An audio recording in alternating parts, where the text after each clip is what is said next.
The opinions expressed by the host and guests on Where Did the Road Go are their own and do not represent those of WVBR or its management. Our aim is to explore the fringe, lost civilizations, alternative science, the paranormal, and much more. Join us on the web at wheredidtheroadgo.com, where you can send us questions for our live or future guests via email or the live chat room. And remember to subscribe to us on iTunes. And now welcome to this week's edition of Where Did the Road Go? And this week on Where Did the Road Go, we have Rand Flem-Ath, who has written 2 books on Atlantis and its possible location, and books I really, really enjoyed. And Rand, are you there with us? I sure am. All right. And you have I guess we could say 2.5 books at this point. You wrote When the Sky Fell, back in the 90s, right? Yes, 1995. And then the Atlantis Blueprint. And then you re-released When the Sky Fell as Atlantis Beneath the Ice. Yes, that was last year, yeah. Okay, and you're pretty much the person who has mainly suggested that Atlantis could be in Antarctica. Yeah, that's my claim to fame, I guess. I also do a lot of work on Earth crust displacement, which is the mechanism which we believe caused Atlantis to become Antarctica. Okay, and how did you get into all of this? I was working in a library, and one of the books that came across I'm a librarian, first of all. And one of the books that came across was a book by Charles Hapgood called Maps of the Ancient Sea Kings, in which he proposed that there was a civilization in an ancient civilization at the time of the Ice Age that was destroyed, and that a lot of these maps that existed in the European museums and libraries in the 16th century actually depicted the world accurately before the Europeans had explored them.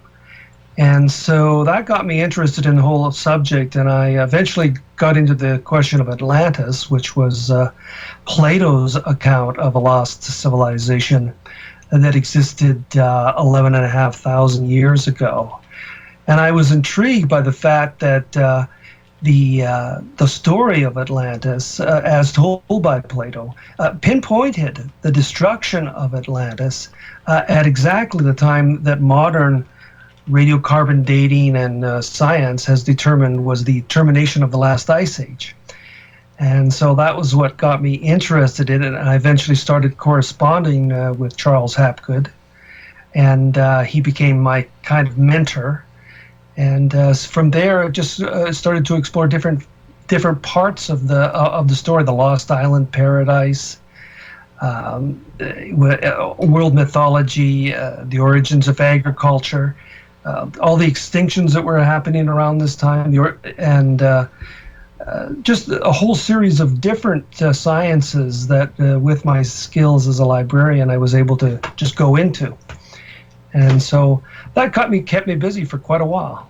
I bet. I also managed because my wife, who's a co-author of my books, was English. We were able to go to London, and I was able to use the British Museum Library there. Became a reader there, and that allowed me to get books very, very quickly that would have otherwise taken many days to get, even months to get in Canada. I could order up just about any book you could imagine and have it on my desk within an hour, which is just an amazing thing. Wow. What would you say the time frame was for writing the first book? Well, I started 1976. The book was completed was published in 1995, so 19 years. Wow. Mm-hmm. And it is how much does the re-release differ from the original? There's so much happened since 1995. For one thing, the internet, but just the incredible amounts of scientific evidence that has come forward since then. And, new sites have been discovered around the world, archaeological sites that call into a question a lot of the assumptions that we have about the ancient world. We believe that there was an advanced civilization that existed some 11,500 years ago that was destroyed in a global catastrophe, a global geological catastrophe that basically just wiped out civilization on a global scale. And the remnants of that civilization, which, for better, any term, we could use many different terms, but we use Plato's Atlantis as the term. The remnants of that civilization had struggled to survive, and right at the time right after this great event, this great geological catastrophe, suddenly around the world, in different parts of the world, using different animals and plants, agriculture began. And we don't think that was a coincidence. We think that was a direct result of the survivors of Atlantis bringing the skills of domestication to various parts of the world simultaneously. Right, and so go on. So just to tell you, while corresponding with Charles Hapgood to develop it, he had developed his theory of Earth crust displacement in cooperation with and under the guidance really of Albert Einstein, and they worked together through correspondence, and they met once in person, but they corresponded for 2.5 years before Einstein died, and they developed this theory of Earth crust displacement, which is a radical shift of the entire outer shell of the Earth as one unit that moves the crust to a different position than it was before. And what Hapgood determined was that before the last Earth crust displacement, the part of the crust that was over the North Pole, or the axis, was in the Hudson Bay in Canada, and that's why we have all that ice in North America nearly 12,000 years ago, like most of New York and all the states that border the Great Lakes were under ice, even a mile of ice. In fact, the Great Lakes are the remnants of that ice sheet. And but there was other parts of while that part of the Earth's surface was within the polar zone, within the Arctic Circle, other parts like Alaska and Siberia were not. They were temperate. So it actually was warmer in Siberia during the last ice age than it is today. And when you look at the opposite side of the Earth to Siberia, that takes you to the western part of Antarctica. And we believe that the part of Antarctica towards South America was temperate 11,500 years ago and was the site of an advanced civilization, which Plato called Atlantis. Now, what did Plato exactly say about Atlantis that supports it being in Antarctica? Well, that's the really interesting thing. He first of all, he said it was an island, and then he said it was larger than North Africa and Libya combined. So you have to know what these terms meant to Plato. This North Africa would be the same as North Africa today. They called it Libya in those days, and Asia, which would be like the Middle East. So we're looking at an island continent the size of North Africa and the Middle East combined, which is almost exactly the size of Antarctica. And then he said it was in the real ocean, which he also called the Atlantic Ocean. And this has been the big stumbling block for people looking for Atlantis in our view. The term Atlantic meant something different in Plato's time and for the Greeks than it does today. Today, the Atlantic refers to the body of water between Europe and North America. That's the North Atlantic, and then there's the South Atlantic. But in the time of Plato, when he was writing about Atlantis, the term Atlantic meant a body of water that went all the way around the world. They perceived themselves as being an island, with Libya, Asia, and Europe being sort of a big disk in the middle of this vast ocean. And that beyond the Pillars of Hercules, beyond the Mediterranean Sea, this real ocean, as he called it, was vast, and we believe that the description that is given in Plato's account of Atlantis is an accurate depiction of the Earth's geography as seen from Antarctica. That's people who want to take a look at that in terms of visual things can see that on our website, Flem-Ath.com. There's a section called Atlantis in Antarctica. So the thing about Plato's account is this. He says that it's an account that he received from his ancestor, who in turn received it from an Egyptian priest.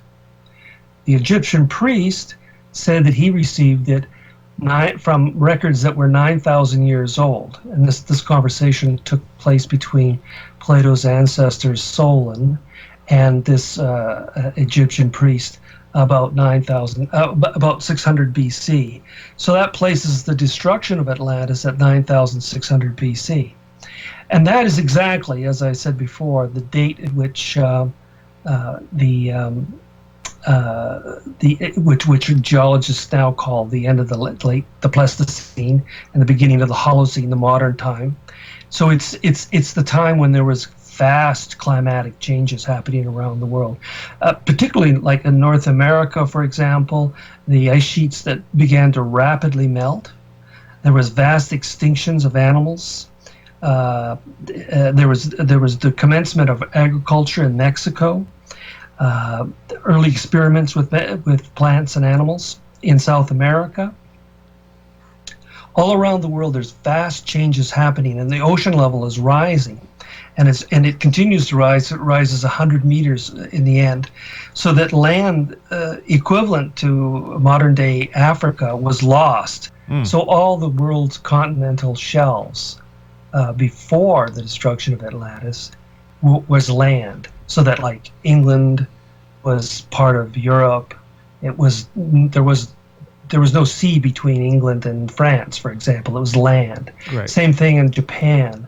Japan was connected to the mainland, and then as the ice sheets melted in North America and in Antarctica, the ocean level rose, and we got the new configuration of what we have today. Okay. Now, Antarctica and Siberia were both warm, or not all of Antarctica, but lesser Antarctica seemed to have been ice-free and fairly warm during the last ice age, as Siberia did. And yes. How does popular science, how does mainstream science explain that? Well, the current theory of ice ages assumes that the overall temperature of the planet goes down, and that it gets colder and colder out from the pole, so that the pole area then encroaches on the temperate zones. The temperate zones get colder, and that's the model of a sort of a expanding out from the pole thing. But we believe that is a misconception of what the ice ages are. Both Albert Einstein, Charles Hapgood, and in the work that I've done, we assume that there's always an ice age because we believe the ice age is equal to and is exactly the same as being in the Arctic Circle or the Antarctic Circle. So the polar zones are the same. It's just that the Earth's crust as a whole shifts in and out of those areas, and if you're in them, as Siberia is today, you're experiencing an ice age. And if you're out of them, as you are, say, in New York or Michigan today, you're out of it. 12,000 years ago, you were in it. Now you're out of it. So we say that the ice ages have been misconceived as being changes into temperature, whereas really the variable is the whole outer shell of the Earth shifting in and out of the polar zones. Okay. Now, we had a guest on last week named Randall Carlson. I'm not sure if you're familiar with him. No. But one of the things he talked about is just how quickly the ice melted at the end of the last ice age. Apparently, science can't account for the speed at which it melted. No, they cannot. and that's because they're assuming that everything is gradual. The whole science of geology was founded in as under this theory of gradualism, or it came to be known as uniformitarianism. It's that change is always slow and gradual. Einstein said directly to Hapgood that was a habit of mine and wasn't based upon the facts. Hapgood went on to show that climatic change can happen much more abruptly than the gradualist assumptions of the prevailing theories of geology. And we believe that the prevailing theories of geology, which are called uniformitarianism, is obsolete. That is a paradigm that we think will ultimately be exposed for being a failure. And there's all sorts of physical evidence that falsifies it. Particularly, and most interestingly, as we explain in Atlantis Beneath the Ice, 33,000 years ago in Siberia, at what today is latitude 71 degrees north, that is well within the Arctic Circle, there were people living with all sorts of temperate adapted animals. The animals that couldn't live even 1 year in a polar zone. This was reported by 9 members of the Russian Academy of Science in Nature magazine, which is one of the world's leading scientific journals. The existence of, it's a place called Yana, the existence of Yana 33,000 years ago falsifies the theory of overall temperatures changing as accounting for ice ages. Okay. There's one of the things you talk about in the book, too, is a place called Tierra del Fuego, a small island down at the base of South America. Oh, yes, right. Yes, it's one of the locations where there was human occupation around within 100 years of the destruction of Atlantis. Okay, and their culture actually goes right back further than anything else we're aware of, doesn't it? Well, their culture is very old. Their language is very old. We don't know a lot about it, but it doesn't seem to fit into the current model of how people arrived in America, because it's very, very old. I mean, it's as old as the ones that we're finding in North America. As it turns out, we're finding that the oldest sites in the Americas there's as many old sites in South America as there is in North America. And some of the oldest sites, like the ones discovered by archaeologist Tom Dillahay in central South America, are way older than the traditional models of the peopling of America assume.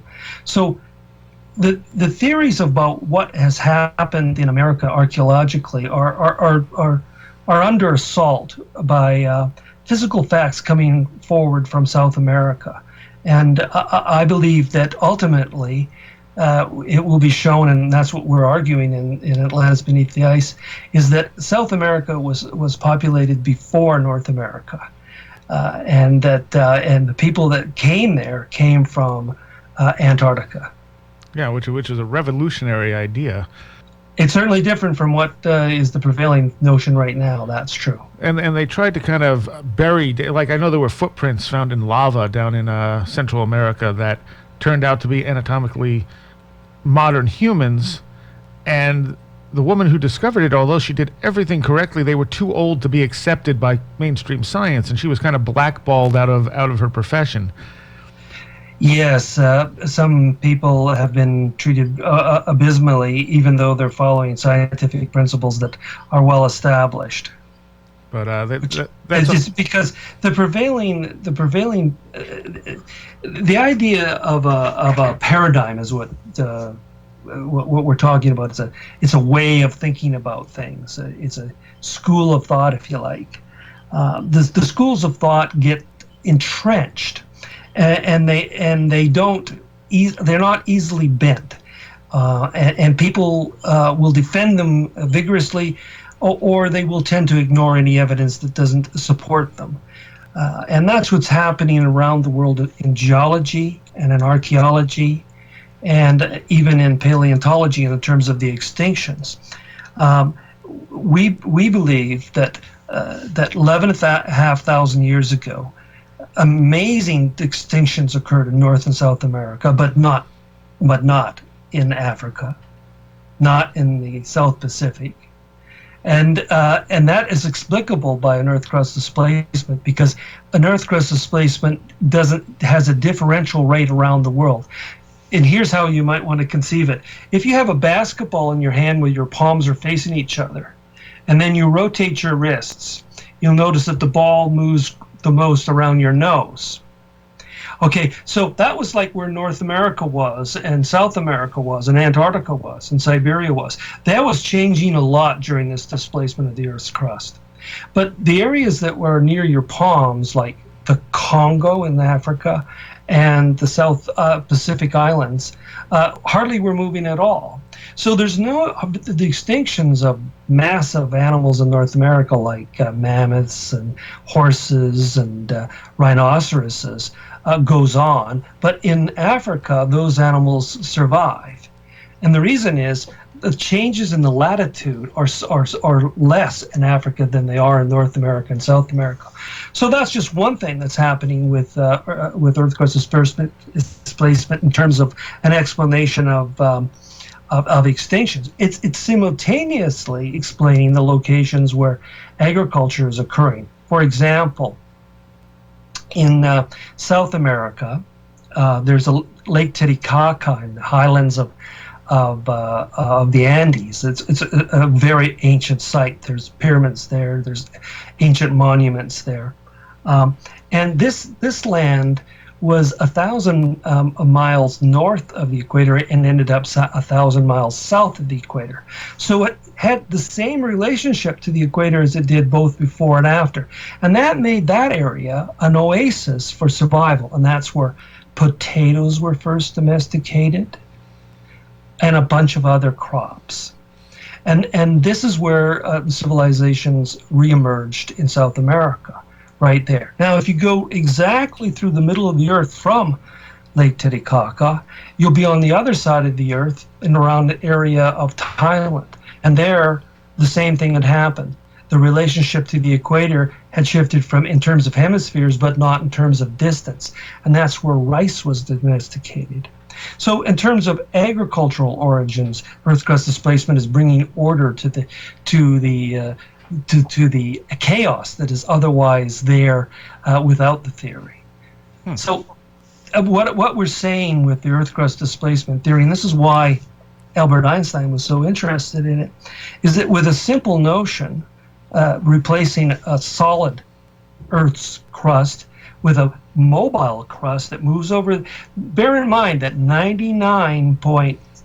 more than 99% of the Earth's mass doesn't change. It's not like the axis is changing. It's sometimes called a pole shift. It's not a pole shift. The axis remains pointing at the same stars both before and after an Earth crust displacement.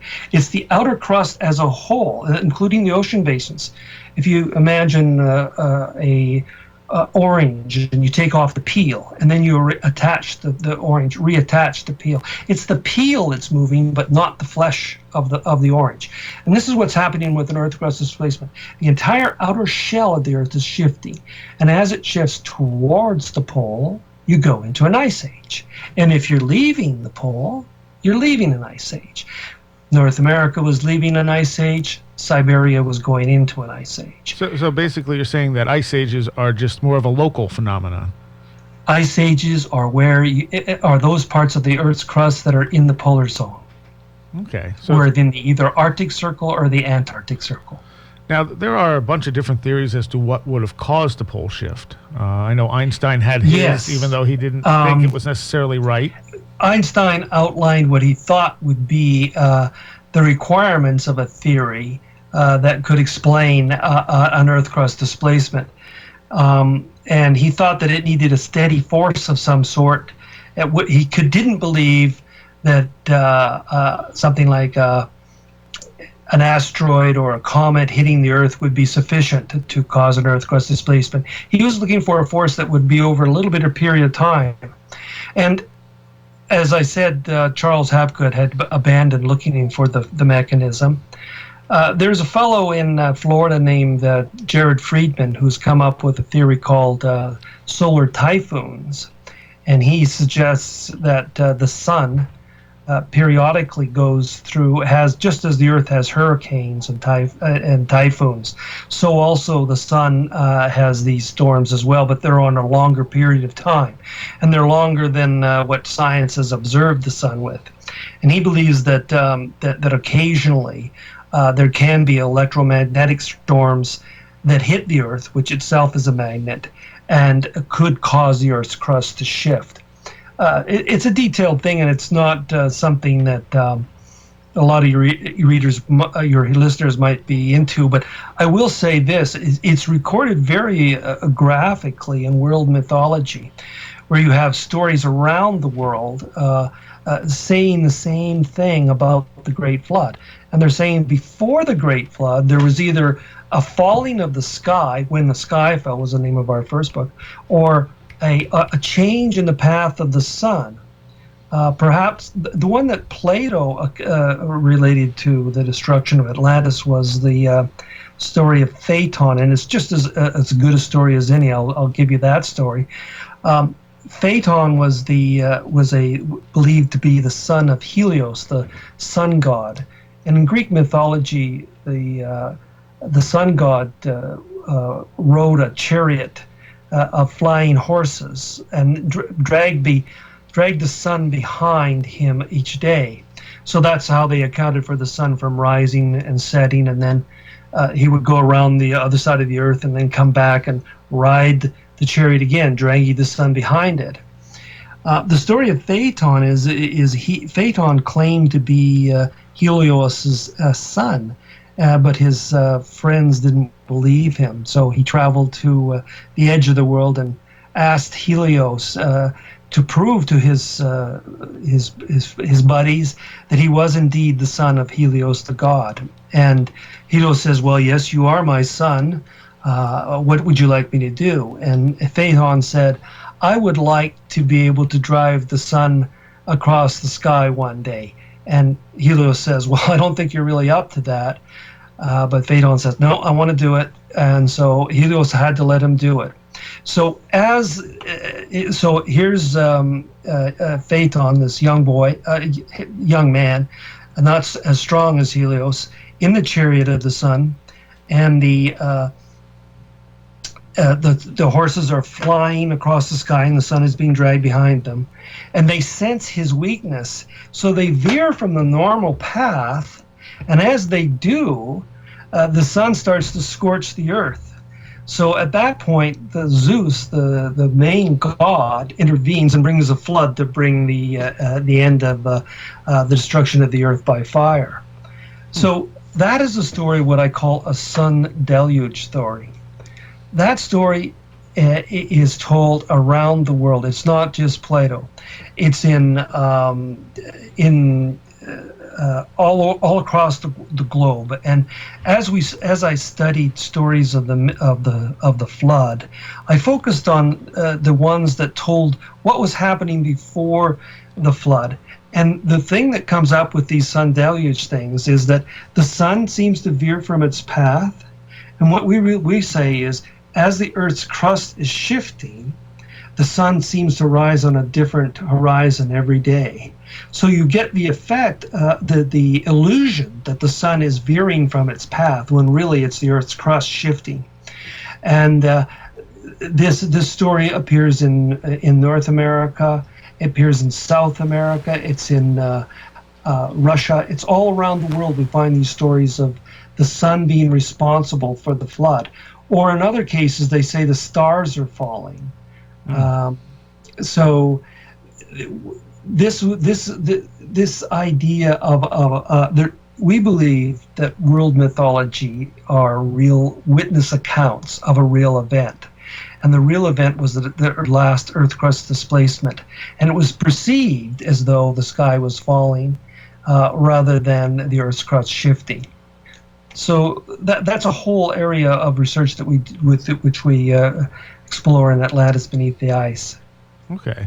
And now Robert Schoch has a theory that what ended the Ice Age ultimately was a massive solar flare, like an outburst from the sun, that would have been enough to actually melt the ice caps. And would that fit in with your theory, do you think? Well, certainly I believe that a solar, even in my, the very first paper that I published in 1981 was on the global origins of agriculture. And in that, I ended the paper saying that I thought that the solar activity was probably the ultimate cause of these things. So yes, I do think that it was.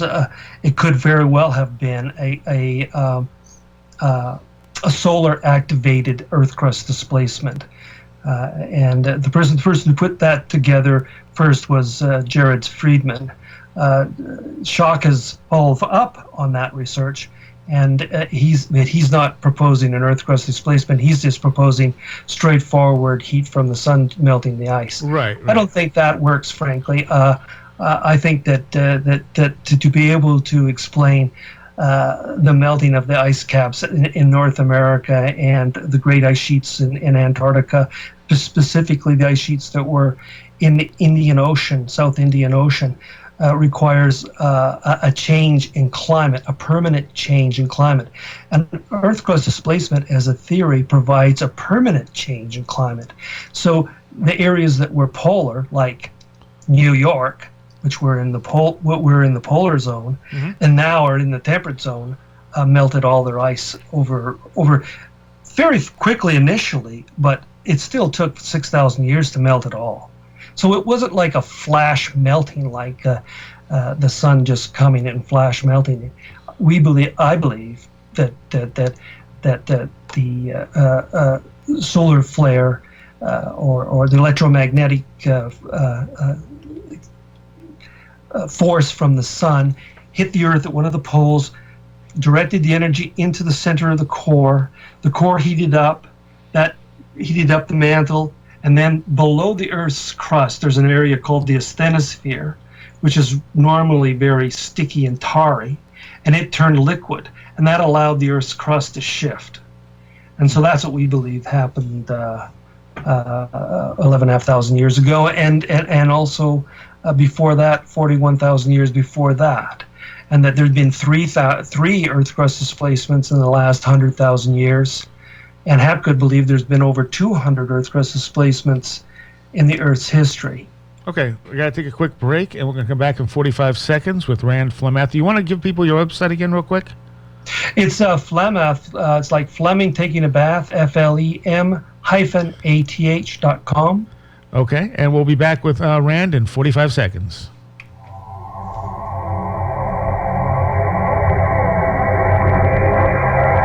The opinions expressed by the host and guests on Where Did the Road Go are their own and do not represent those of WVBR or its management.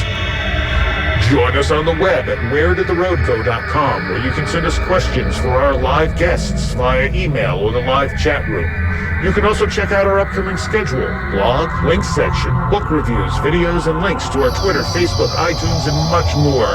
That's wheredidtheroadgo.com. And we are talking to Rand Flem-Ath. And if you have any questions for him, go to wheredidtheroadgo.com and come into our chat, and I will relay them. You there, Rand? I am. All right, good, because the internet's definitely not our friend tonight. Now, there are other people who, for instance, the Littles and Andrew Collins, who put Atlantis in the Caribbean. What's the problem with their theory, do you think, that makes Atlantis more likely than a Caribbean answer? Well, Plato's account says that Atlantis was larger than Libya and Asia combined. That's larger than North Africa and the Middle East combined. You can't put an island continent that size even in the Atlantic Ocean, let alone in the Caribbean. So the size is way too small. The size of Atlantis, as described by Plato, is too big to fit even into the Atlantic Ocean. If you want to see where a continent of that size can exist, it's in the world ocean. And there's only one ocean, oceanographers now recognize that there's only one ocean. If you take a globe, any globe, and you take a look at Antarctica and you ask yourself the question, what ocean is this in? If you have to use European notions, you're saying it's in the Indian Ocean, it's in the Pacific Ocean, and it's in the South Atlantic Ocean. But there's no physical divisions between those pieces of water. The reality is that the Earth only has one ocean, the world ocean. This is what oceanographers have been teaching for the past 20 years. And it's the story, and that's contained within the story of Atlantis that Plato gives. He says that Atlantis is an island continent in the middle of the real ocean. And there's only one candidate that fits that, and that is Antarctica. And I'm also always amused by the people the more scientific people who will support the Crete theory, and they act like, well, you got to take all Plato's statements and you can't discard any of them, and then they kind of twist them out of shape to make to make their theory fit. It's like, now wait a minute. How do you get an island? How do you get an island the size of North Africa and the Middle East into the Mediterranean? You can't do it. It's just not possible. Well, I like what you had to say about the math too. That although for us, if you just take a zero away, it doesn't look like a big difference. It could have been an easy mistake. They weren't using the same math system. No, and also this theory, which all the Mediterranean theorists of Atlantis conveniently go to, the idea of some sort of decimal error of not 10,000 but 1,000. Hey, well, the story was related to Plato's ancestor Solon by an Egyptian. They didn't have the decimal system. There's no mistaking 10,000 from 1,000 in Greek hieroglyphics. And that's what he was using when he was relating the story to Solon, who then passed it ultimately on to Plato, and Plato wrote it down. So the decimal system is like it's an anachronism to say that it can be used to divide the size of Atlantis by a factor of 10. It's just silly. All right. Let's talk about your other book a little bit, the Atlantis Blueprint, which is actually the one I read first. Now, the first one you wrote with your wife, and this one you co-authored with Colin Wilson. That's right. And how did that come about? I met Colin at a conference in Delaware, and we both gave lectures at the University of Delaware at a symposium there called Return to the Source Symposium, which had been organized by John Anthony West and included other authors like Graham Hancock, Robert Bauval, Robert Temple, and we all gave lectures. And at that, I spent a little time with Colin Wilson at that conference, and when I came up and I was going to write this book called, originally it was called Blueprints from Atlantis, I thought, well, he would be a good person to work with. So I wrote to him, and sent him some of the information that I was finding early on, and he said yes right away. And so we got together and we wrote that book together. Okay, and then you want to give people a basic idea what the Atlantis Blueprint is about? Well, again, it's more further evidence of Earth crust displacement in a different way. There's different layers of it. I'll go at the simplest level first. We believe that after the destruction of Atlantis, there were survivors on ships, and the ships had contained maps. And the other science that was ancient was astronomy, because that's what navies are good at. Navies are good at timekeeping, cartography, and astronomy, and those are the sciences that were amongst the earliest. And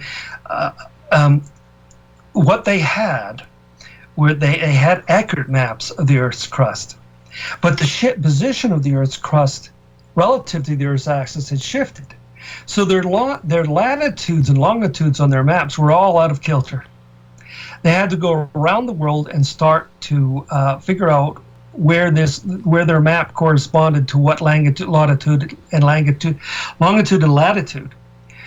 they ultimately came to the decision that they needed a new longitude, a zero longitude, and that they chose Giza in the Great Pyramid, and the Great Pyramid is what we call the Giza Prime Meridian. From the Giza Prime Meridian, they were then able to go to the rest of the world, and they would check their maps, and then they would leave sites. They would put up markers that were like, say for example, 120 degrees from Giza to the west.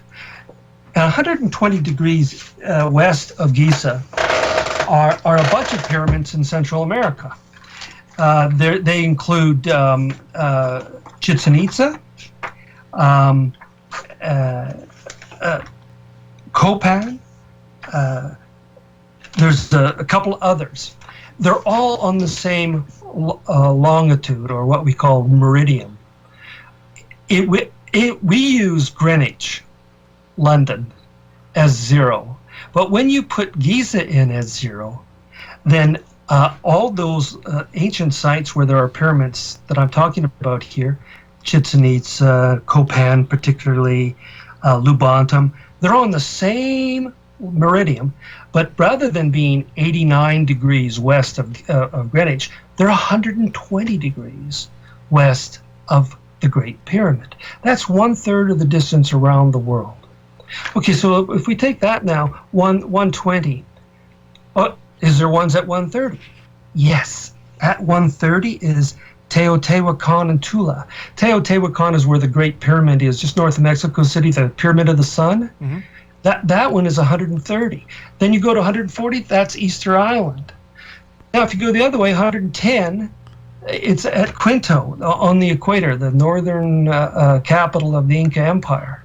And then at 100, it's at Lake Titicaca, where Teotihuacan is, where all these sites are. So what I'm saying is that these ancient sites in the Americas, at 10-degree intervals from each other, actually coincide with a prime meridian at Giza. And it also happens when you go to the east. For example, Ur of the Bible, or Ur of the Sumerian civilization, is exactly 15 degrees east of the Great Pyramid. And what that means is that when the sun rises on the horizon and you're on a ziggurat on the top of at Ur, you see the sunrise.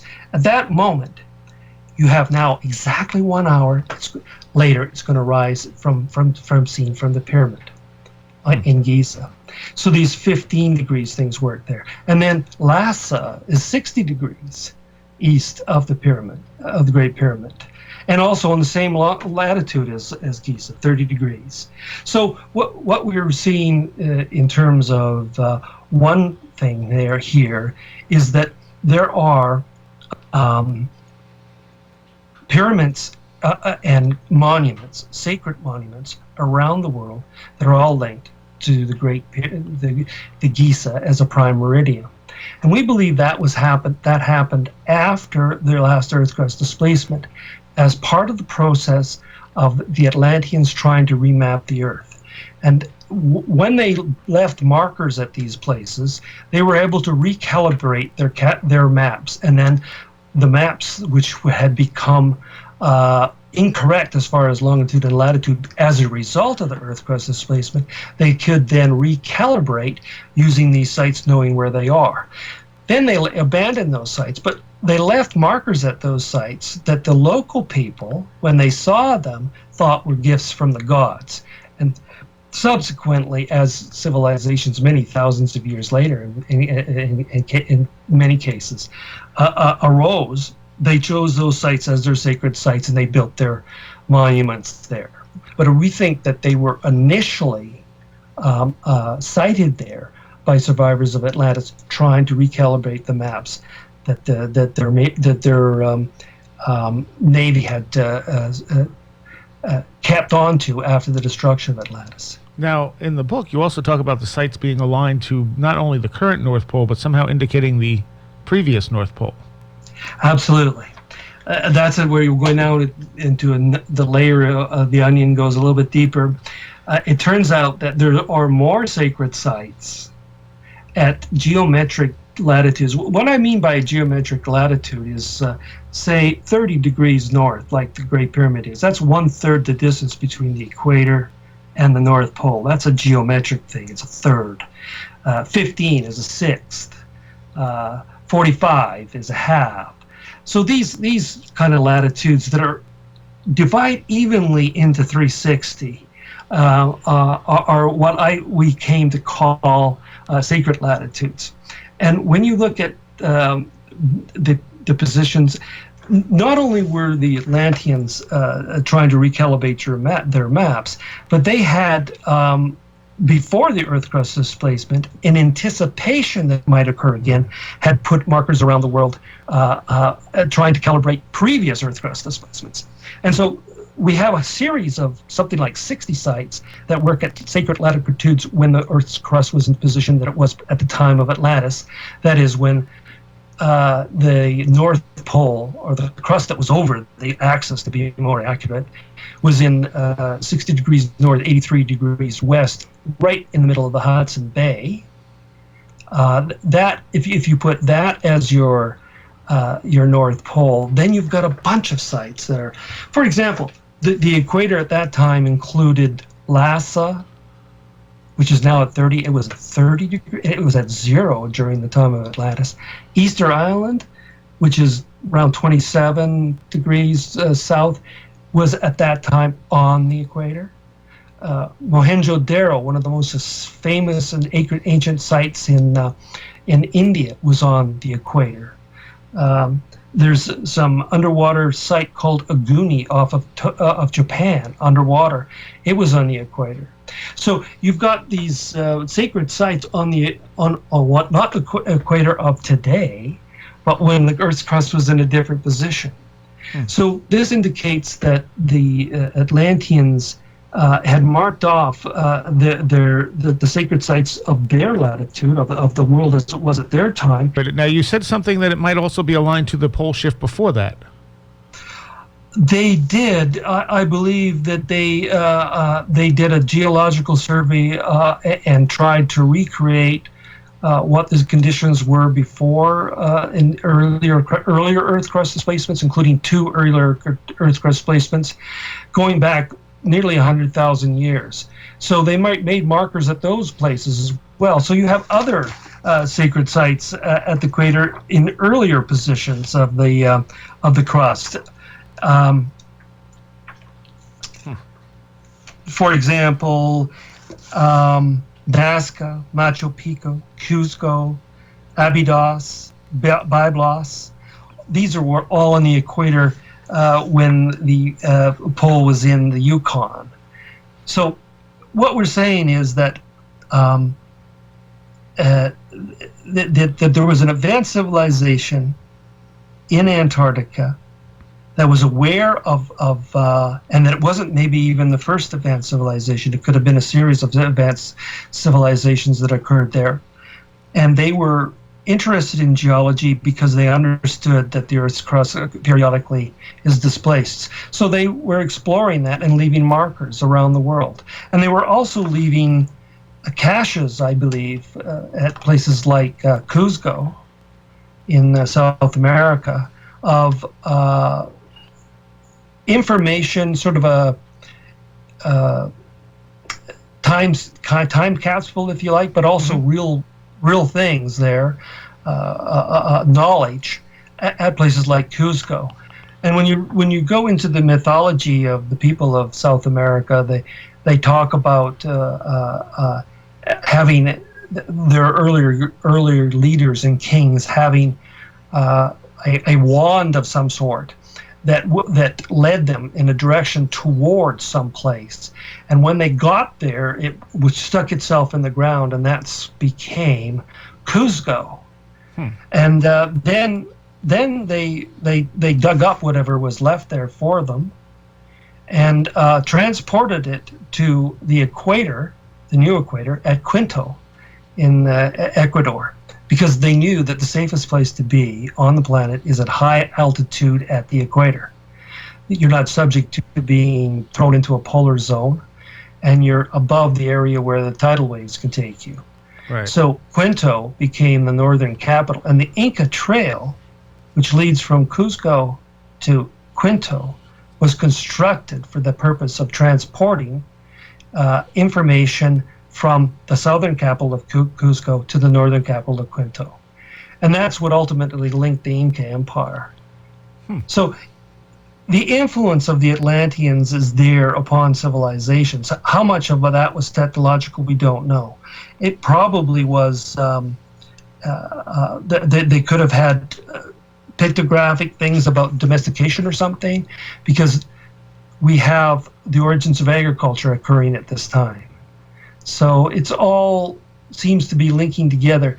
The theory of Earth crust displacement, we believe, is a scientific revolution, and that it, because it can solve so many long-standing problems in science, like that are just at bottlenecks, if you like explaining the extinctions of North America and South America 11,000 years ago, the rise of agriculture, the glaciation patterns, and all those standard problems that the uniformitarian theorists cannot explain, Earth crust displacement can explain.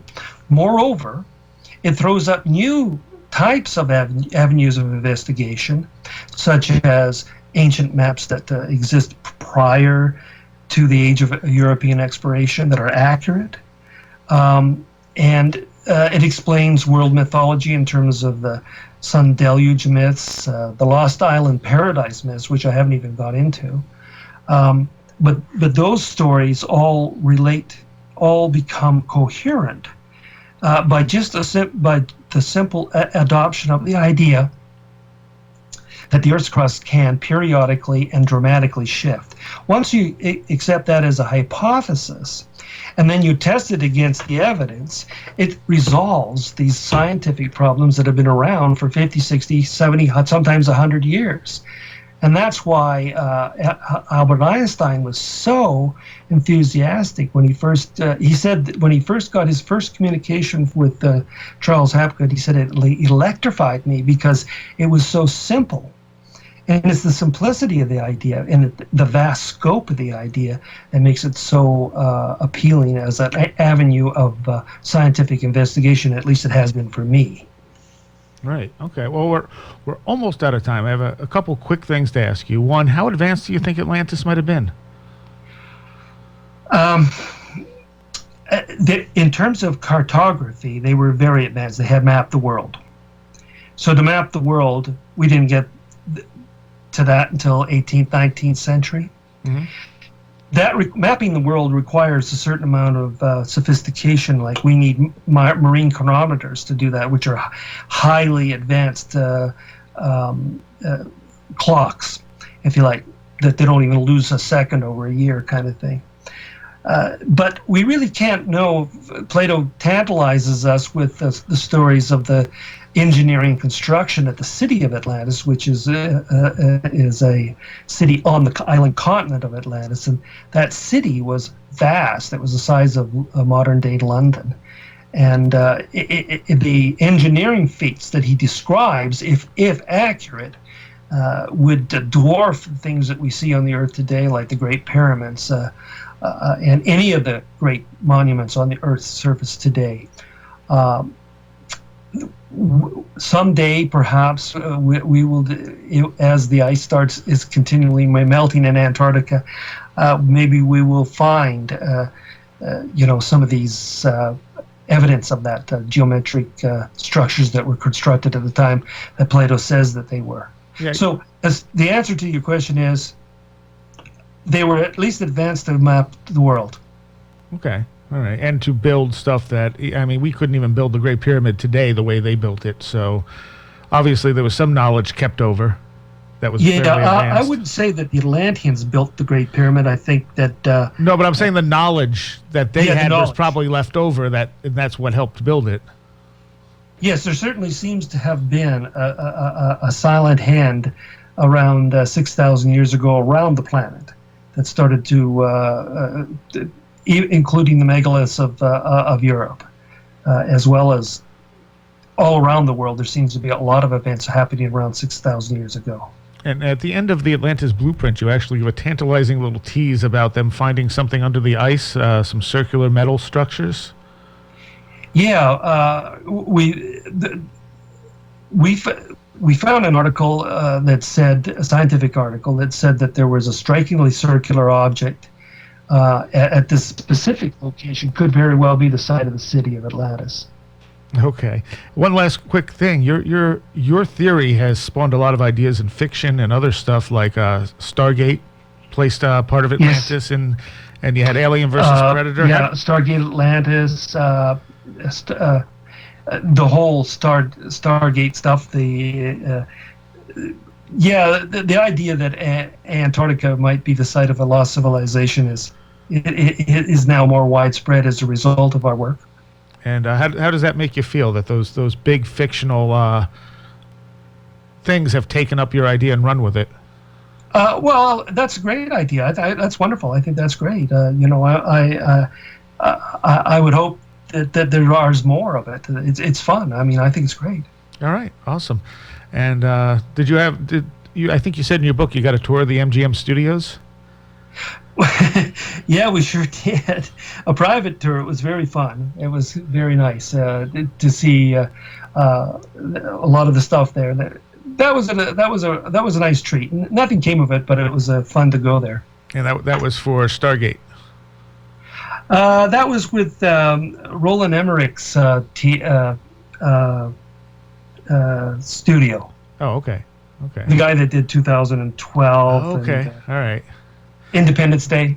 Right, and you had a little bit of they referenced, or they talked to you a little about the 2012 movie too, didn't they? Yeah, they did. They needed also some things like the picture of Hapgood. I provided that for them. Nice. Yeah. All right. And once again, people can follow you on your website where? It's Flem-Ath. It's like Fleming with a bath. FLEM-ATH.com.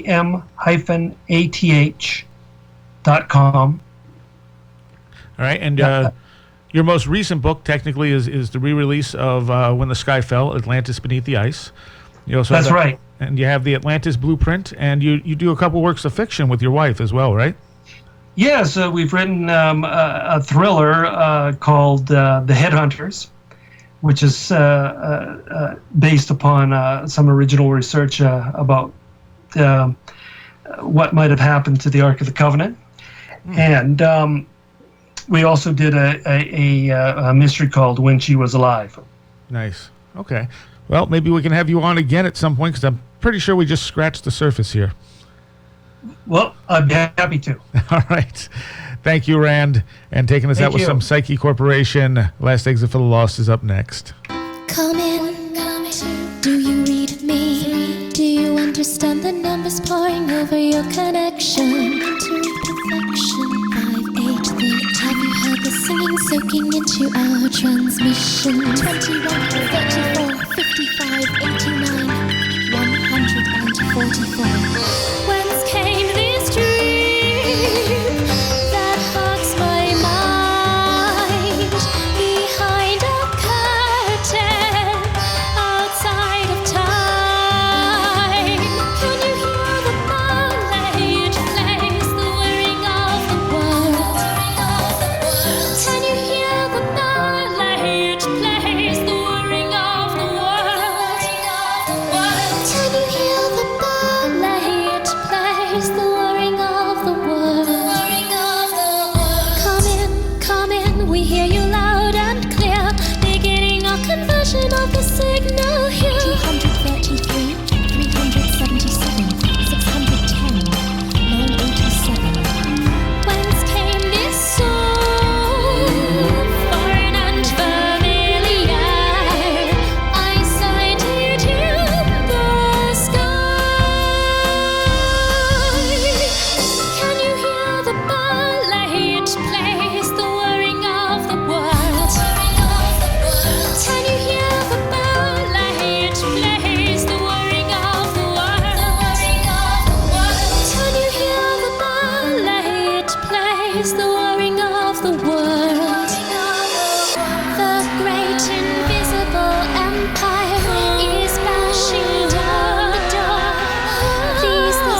into the heart of the universe. Ventricles and atrial chambers numbered 1597 and counting. And counting. Can you